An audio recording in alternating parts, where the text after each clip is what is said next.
Probably the strongest statement that we find anywhere in the Scriptures that deals directly with the question of predestination is found in the 9th chapter of Paul's letter to the Romans.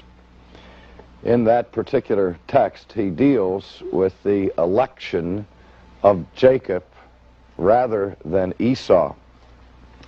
And not only does this text speak heavily to the matter of predestination in general, but it also has significance for the controversial question of whether or not predestination is double. So let's take some time in this session to look at the 9th chapter of Romans and give attention to what the apostle says in it. I will begin in verse 9 of chapter 9. For this is a word of promise. At this time I will come, and Sarah shall have a son.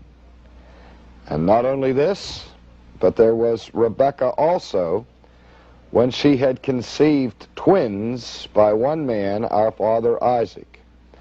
For though the twins were not yet born, and had not done anything good or bad, in order that God's purpose, according to his choice, might stand, not because of works, but because of him who calls, it was said to her, the older will serve the younger, just as it is written, Jacob have I loved, but Esau have I hated. Now here, when Paul seeks to illustrate his understanding of divine election, he uses, for purposes of illustration, an example of two men. And I think that it's significant that the two that he chooses are brothers. And not only are they brothers, but they are twin brothers. That is, they have the same family, the same background, the same geographical location.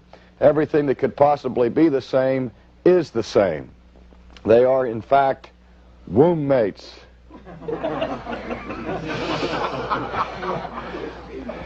Thank you. I get a little punchy after we study predestination for this long. And in his consideration of these two men, he labors the point that one is preferred over the other before either is born. Now that statement, before they were born, raises the question of God's foreknowledge. The most popular view of predestination that rejects the Augustinian view is that view we call the foreknowledge view of election, which basic thesis is this, that predestination simply means that God from all eternity looks down through time and knows in advance what people will do, and on the basis of that foreknowledge then chooses them. Now, we notice that chapter 9 of Romans speaks very sharply to this question.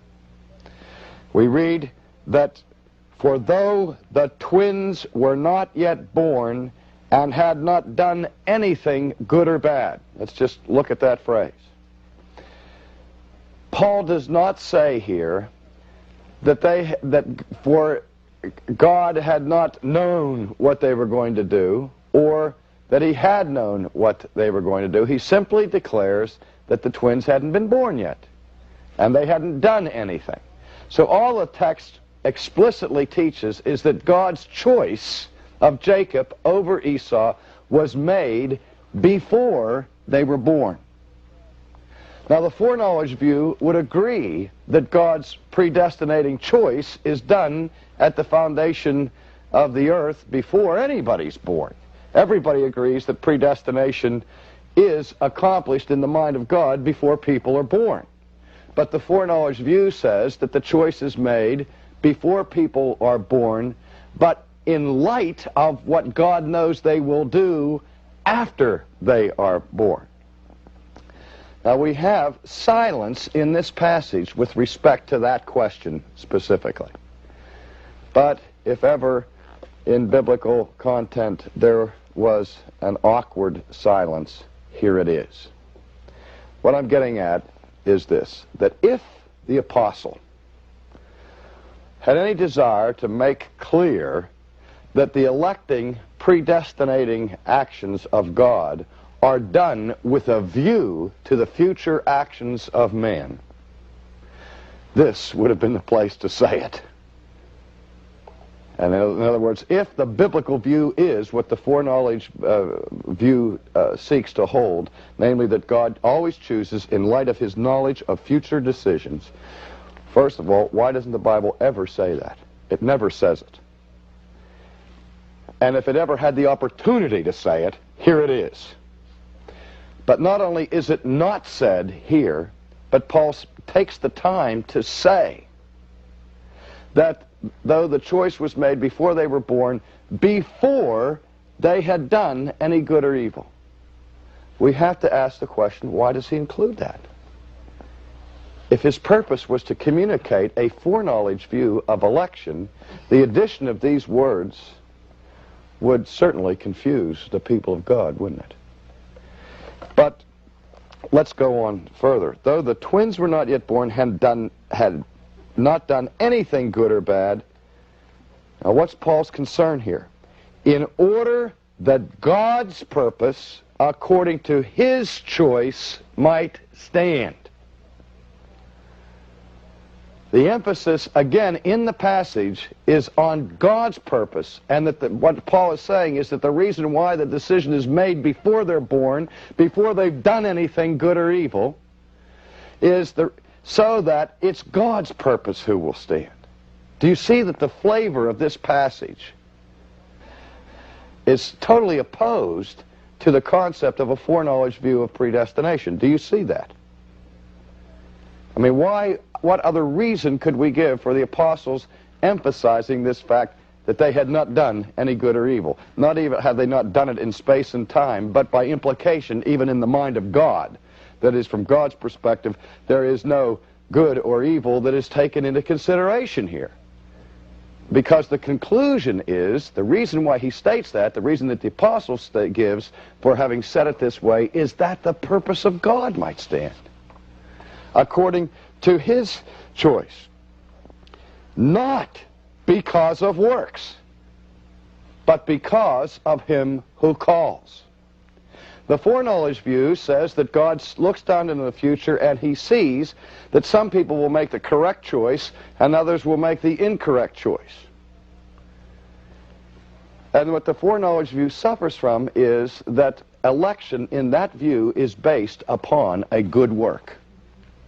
Believing. This is the work of God, to believe in the one whom he has sent. The supreme good work is to place one's trust in Jesus Christ, in one sense of considering the biblical concept of the good work. But Paul is saying here that it is clearly not because of human works, but because of him who calls. The Arminian view, in its various styles and shapes and forms, bottom line, makes the final decision for our salvation rest upon a human choice, not upon a divine action.